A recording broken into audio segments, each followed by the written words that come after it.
Perkenalkan, nama saya Praliana Ukus. Saya dari kelas 5 MP dan pada saat ini saya akan menjelaskan secara singkat dari hasil yang saya pelajari dari berbagai media tentang materi bea materai.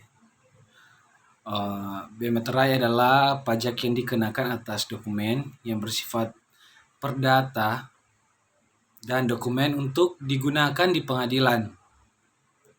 Nilai bea materai yang berlaku saat ini sebesar 3 juta rupiah dan 6 juta rupiah yang disesuaikan dengan nilai dokumen dan penggunaan dokumen. Selanjutnya, mengenai karakteristik dari bea materai. Ada 3 poin di sini. Yang poin pertama, bea materai tidak diperlukan nomor identitas baik untuk wajib pajak maupun objek pajak. Yang kedua, pembayaran bea materai terjadi terlebih dahulu daripada saat terhutang. Yang poin ketiga, waktu pembayaran dapat dilakukan secara insidentil dan tidak terikat waktu. Mengenai jenis bea materai, ada dua di sini. Tentang yang pertama, benda materai adalah materai tempel dan kertas materai yang dikeluarkan oleh pemerintah Republik Indonesia. Yang kedua, pemeteraian kemudian adalah pelunasan bea materai yang dilakukan pejabat pos atas dokumen yang bea materai belum dilunasi. Selanjutnya ada objek bea materai, yaitu bea materai dikenakan terhadap dokumen yang berbentuk yang pertama ada surat perjanjian dan surat-surat lain yang dibuat dengan tujuan sebagai pembuktian mengenai perbuatan kenyataan atau keadaan yang bersifat perdata. Yang kedua, akte-akte notaris beserta salinan-salinannya. Yang ketiga, akte-akte pejabat pembuat akte tanah beserta rangkap-rangkap yang terkait. Yang keempat, ada surat berharga. Yang kelima, ada efek. Yang keenam, ada dokumen yang digunakan untuk pembuktian di pengadilan. Dan ada juga tidak dikenakan bea materai. Secara umum, dokumen yang tidak dikenakan bea materai adalah dokumen yang berhubungan dengan transaksi internal perusahaan, berkaitan dengan pembayaran pajak dan dokumen negara.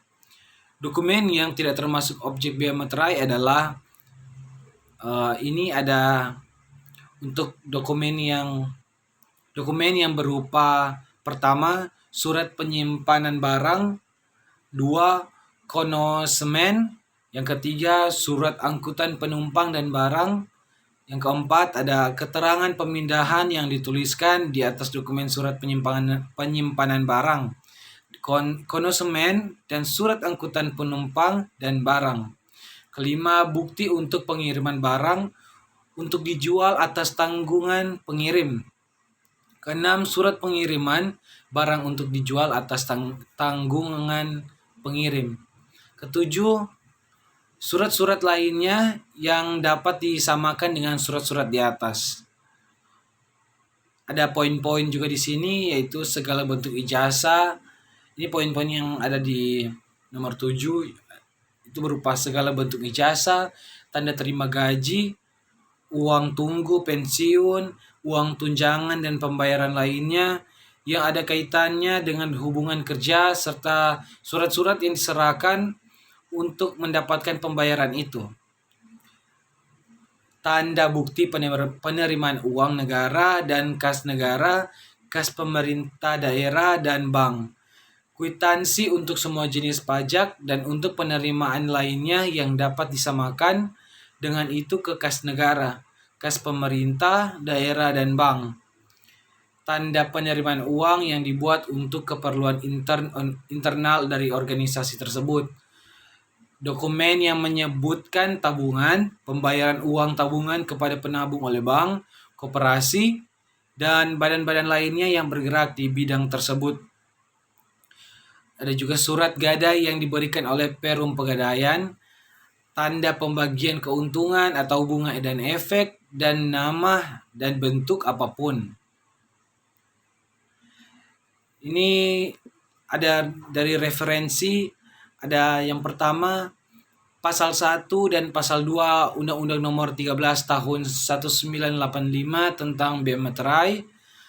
Nomor yang kedua, Pasal 1 Ayat 2 Undang-Undang Nomor 13 Tahun 1985 tentang Bea Materai.